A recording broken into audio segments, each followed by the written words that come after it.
Hey guys, welcome back to my channel, and it's another pen content.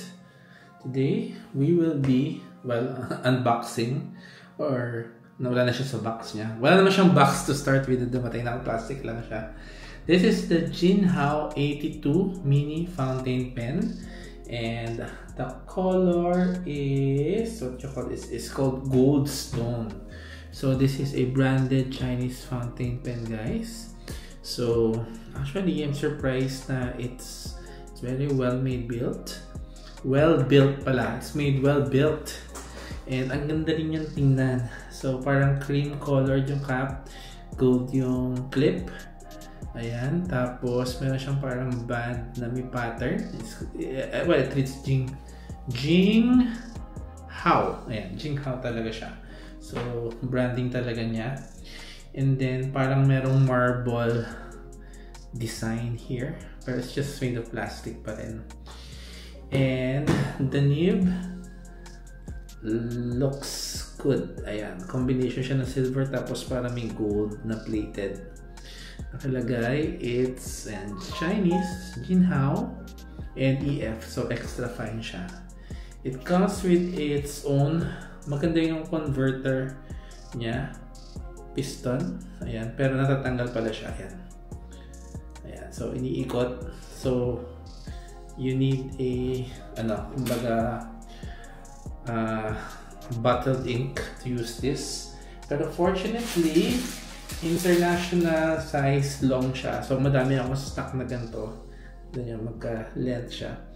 So pwede nating subukan. And I will use it now. Pwede natin install. Again, there's that. Oops. That one. Yan, hindi siya nag-connect. Pero mukhang hindi pala siya. Baka hindi compatible. Kasi it's loose eh. Supposedly it's going to stick. So ayun guys, this is new to me. Sorry. Tama. Mukhang hindi nga compatible yung kanyang mas maliit. So, kaya ba natin gawa ng paraan? Kaya ba natin i-transfer yung ink dito? I will just use a syringe para ma-transfer. Okay.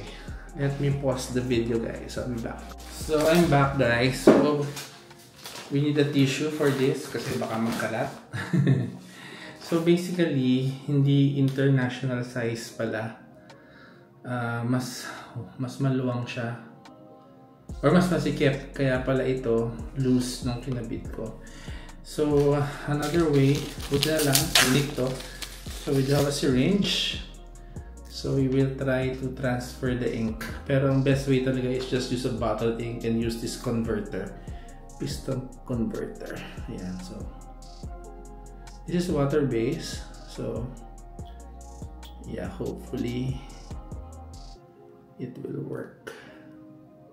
Yep, it's working naman. So, akala mo lang madami yung content na guys, pero sobrang less than parang a few ml lang to. Ayan. And then, we will transfer it here. So, mas konti pang magiging laman niya. Okay, wait lang. Let's make sure.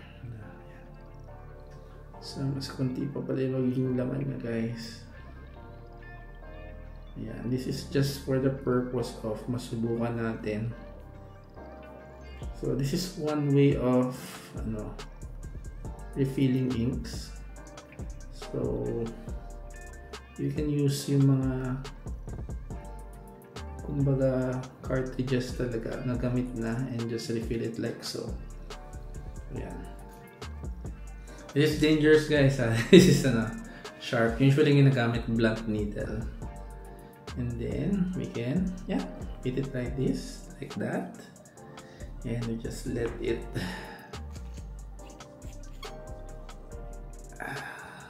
sit down.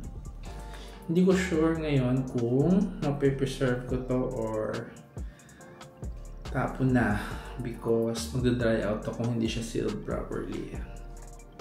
Or maybe i-transfer ko na lang lahat sa syringe and then ikakap ko siya like so. Ayan. So, moment of truth. We will first post the cap like this, so. And then we will try writing. So, wala pa siya. Let's try to wait. Ito ata yung pinakamatagal na bumaba yung ink. So, wala pa rin hanggang ngayon. So, let's try helping it. I actually pushing it konti lang. Ayan. Careful guys kasi baka sumirit ito. Wala na ba? Wala pa rin.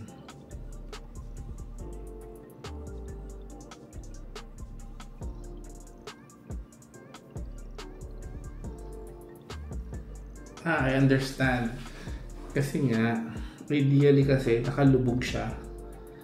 Tapos, saka mo iti-twist. So, it's understandable na medyo madami yung kailangan na pababain. Yun nakita ko na yung ink.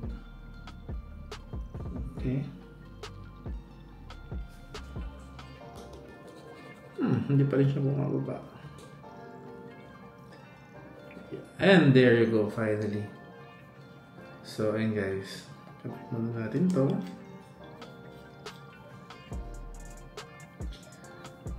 And, oh, wow. That's a smooth experience. Yeah. And mas fan talaga ako na extra fine na nib tips. Kasi ang pino talaga. It's very nice, huh? Considering na this is like the cheapest of my pens so far na branded. This is ano pala, mga 500 pesos ko nabili guys. It's very nice. I like it. Gusto ko siya. Well, anyway, it's nice to add to my collection. Ayan. Oh, it's ano rin, para rin siyang Kaweco. So, kailangan mong i-twist. Ilang twist? Bantayan natin. 1, 2. 2 twists. Yung Kaweco, 1 twist lang eh. 1 full 360. And, ayun guys, pwede natin siyang, just for comparison, I'm gonna put it down. So again, this is the, nalilito pa rin ako. This is the Jinhao 82 mini fountain pen. Ayan. Tapos, i-compare natin sa two of my other pens na gold tinted. This is the Travelers brass. And this is the Kaweco. Ayan. Sport. So, ayun guys. Ito yung lens nila kapag capped.